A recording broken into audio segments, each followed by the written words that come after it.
अस्सलाम वालेकुम स्टूडेंट्स, क्या हाल है आपका। उम्मीद है आप खैरियत से होंगे। जी तो स्टूडेंट्स, आज हम यूनिट नंबर 1 एक्सरसाइज 1.6 है 9th क्लास का, और क्वेश्चन नंबर है जी इसका 3। और हम ये करने जा रहे हैं जिसमें इसकी स्टेटमेंट कुछ इस तरह से दी हुई है कि two sides of the rectangle differ by 3.5 centimetre, find the dimension of the rectangle if it's parameter is 67 centimetre. कहता है टू साइड्स हैं किसी रेक्टेंगल की जो कि डिफ़र हो रही हैं 3.5 सेंटीमीटर से, और कहता है इसकी डायमेंशन हमने फाइंड करनी है, किसकी, रेक्टेंगल की डायमेंशंस इफ़ इट्स पैरामीटर, कहता है अगर इसका पैरामीटर जो है वो 67 सेंटीमीटर हो। तो स्टूडेंट्स पहले तो हम यहाँ पे लेट कर लेते हैं, लेट रेक्टेंगल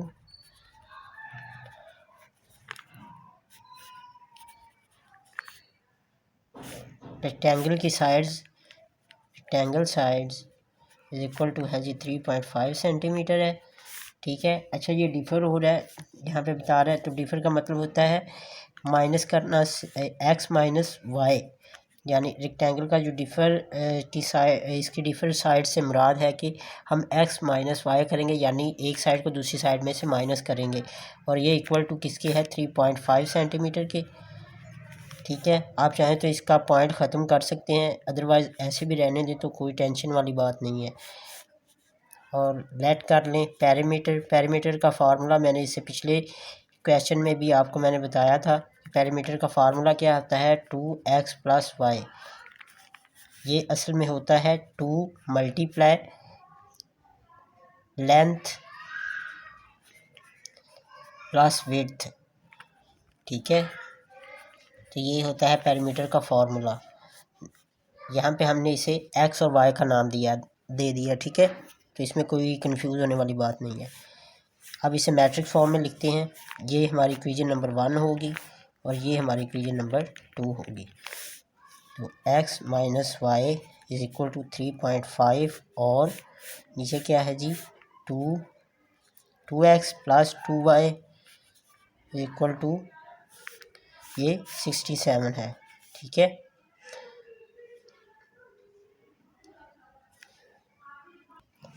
अच्छा, जो स्टूडेंट्स इसका इशारिया ख़त्म करेंगे ना, तो वो 3.5/10 हो जाएगा, और ये 10 जो है उधर मल्टीप्लाई होगा, यानी इस वाली साइड से, यानी जो इक्वेशन नंबर 1 है 10 मल्टीप्लाई, देखें इधर डिवाइड में है ना, तो उधर जाके इस साइड पे जाके क्या होगा, मल्टीप्लाई होगा। तो 10 मल्टीप्लाई एक्स माइनस वाई हो जाएगा, और इक्वल टू आ जाएगा 335 के, और तो 10x minus 10y is equal to 35 आ जाएगा। इस तरह भी सॉल्व हो सकता है, आप चाहे तो ये लिख लें, नहीं तो ये भी लिख लें, तो कोई बात नहीं। यहाँ पे हम लिखते हैं मैट्रिक्स फॉर्म इसकी, मैट्रिक्स फॉर्म इसकी क्या बनेगी, यहाँ से हमें 1, यहाँ से 2, यहाँ से -1 और यहाँ से प्लस का 2। ठीक है। यहाँ पे हम लिखते हैं वेरिएबल, जो वेरिएबल का मैट्रिक्स है वो बनाते हैं एक्स और वाई। मैंने आपको पिछले लेक्चर्स में ये सारा क्लियर किया था। और इक्वल टू की दूसरी साइड पे 3.5 है और नीचे है 67। ठीक है।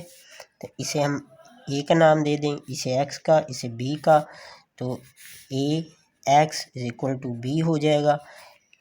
तो एक्स इज इक्वल टू, हमने बेसिकली एक्स फाइंड करना होता है, तो एक्स इधर ही रहेगा, ये इधर मल्टीप्लाई हो रहा है, उधर जाके डिवाइड हो जाएगा। X is equal to inverse of a, ये जब ए ऊपर जाके बी से मल्टीप्लाई होगा तो इन्वर्स ऑफ ए हो जाएगा। तो इन्वर्स ऑफ ए किसके इक्वल होता है, इसे मैं पहले मैट्रिक्स फॉर्म में मैट्रिक्स इन्वर्शन मेथड से सॉल्व करने जा रहा हूँ, उसके बाद जो है हम इसे क्रैमर रूल से भी सॉल्व करेंगे। तो मैट्रिक्स इन्वर्शन मेथड में inverse of a is equal to होता है determinant of a, adjoint of a divided by determinant of a. ठीक है। तो हम पहले इसका डिटर्मिनेंट लेते हैं। पहले इसका डिटर्मिनेंट इसलिए लेते हैं, अगर तो इसका आंसर, डिटर्मिनेंट का आंसर 0 आ जाए तो ये मज़ीद सॉल्व नहीं होता। डायगोनल को डायगोनल से मल्टीप्लाई करेंगे, -2 मल्टीप्लाई -1, तो 2 माइनस, और ये प्लस माइनस का है ना, -1 जब मल्टीप्लाई होगा इससे तो प्लस हो जाएगा, तो ये हमारे पास 4 आ गया जी। तो ए का डिटर्मिनेंट, इसका मतलब ये आंसर, इसका मज़ीद ये सॉल्व हो सकता है। सॉल्यूशन कैन एग्जिस्ट, यहाँ पे आप लिख सकते हैं सॉल्यूशन कैन एग्जिस्ट, इसका सॉल्यूशन एग्जिस्ट कर सकता है, यानी इसका सॉल्यूशन मज़ीद हो सकता है। अब यहाँ पे हम एडजॉइंट ले लेंगे। पहले तो ए की रकम लेते हैं 1 2 -1 2। Adjoint of A is equal to, adjoint of A is equal to है जी, डायगोनल की पोजीशन को चेंज करना है और नॉन डायगोनल के सिंबल चेंज करने हैं। ये क्या होता है, ये एडजॉइंट का मेथड है, एडजॉइंट लेने का। अब हमारे पास एडजॉइंट भी आ गया और डिटर्मिनेंट ऑफ ए भी आ गया। अब हम इसे सिंप्लीफाई करते हैं इन्वर्स ऑफ ए को। तो स्टूडेंट्स आप यहाँ पे एडजॉइंट लिख लीजिए। एडजॉइंट ये है, डिवाइडेड बाय उसका डिटर्मिनेंट है। डिटर्मिनेंट क्या आया हमारे पास, डिटर्मिनेंट हमारे पास 4 आया है, ये देखिए, ठीक है। तो एडजॉइंट 2 -2 1 1 डिवाइडेड बाय 4। तो ये इन्वर्स ऑफ ए है।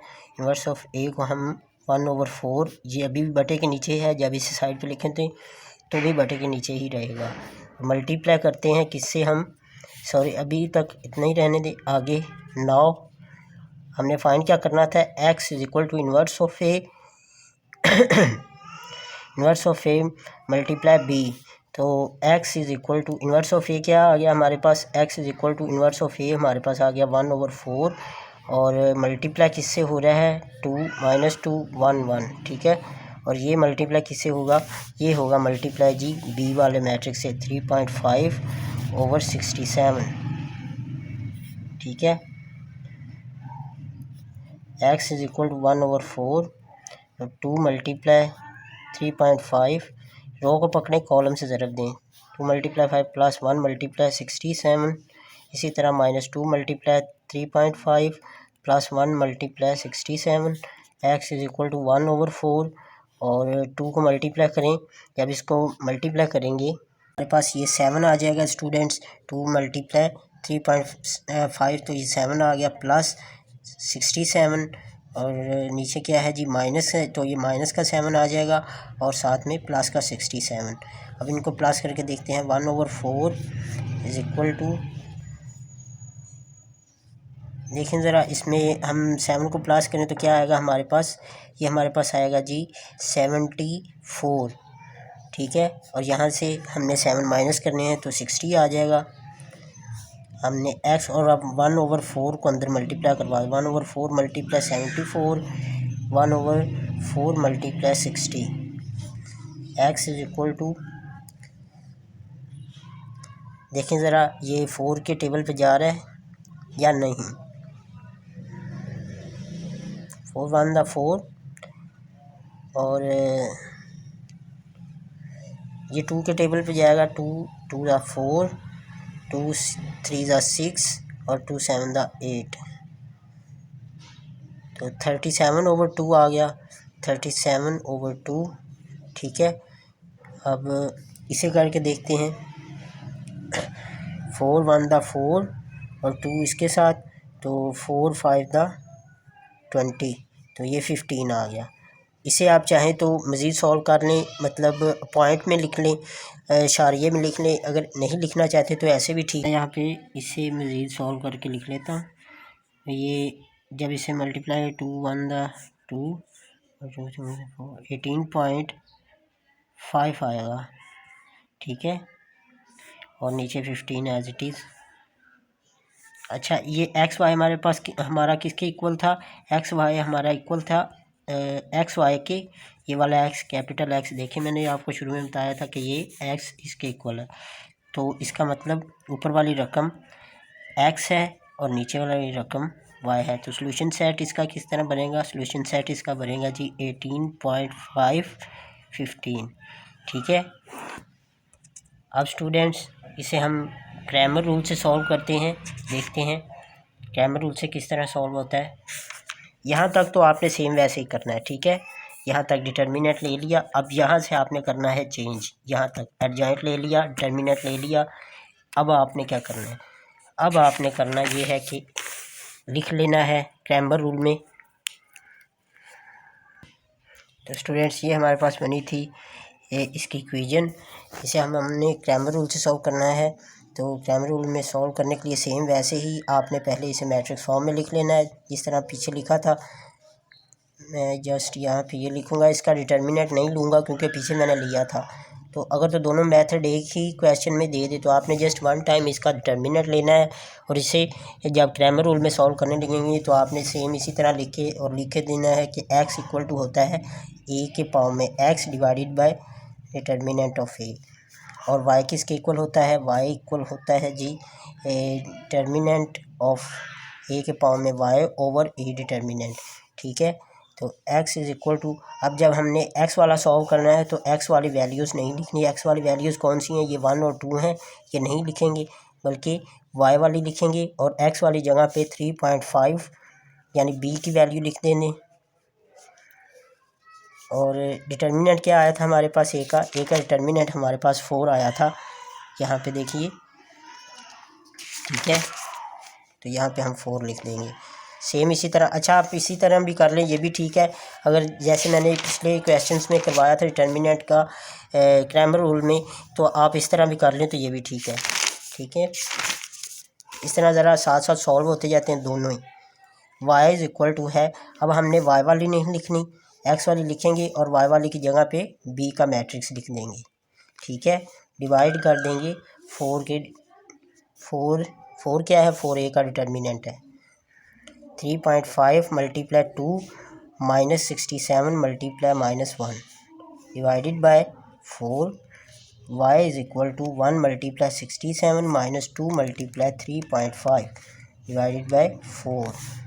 x इज़ इक्वल टू, देखें इसे हम मल्टीप्लाई करेंगे तो ये आएगा 7 माइनस और माइनस प्लस हो जाएंगे, ये वाला माइनस 67 ओवर 4।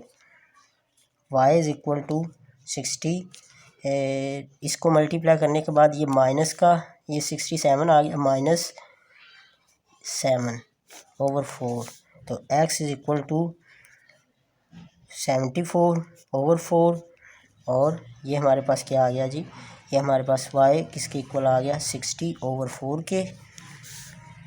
अब इसे मज़ीद सिंप्लीफाई करते हैं, 2 2 द 4, 2 3 द 6, 2 7 द 8, 37 ओवर 2।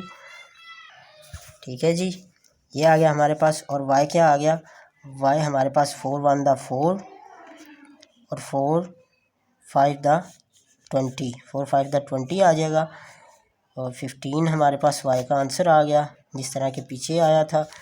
अब इसको हम जब सिंप्लीफाई करेंगे इशारिये में तो 18.5 बनेगा, ये हमारे पास x की वैल्यू आ गई। तो इसका solution set is equal to 18.5, solution set दोनों के सेम आ गए। देखिए इनके आंसर सेम आते हैं, चाहे आप क्रैमर रूल से करें चाहे आप मैट्रिक्स इन्वर्शन मेथड से करें।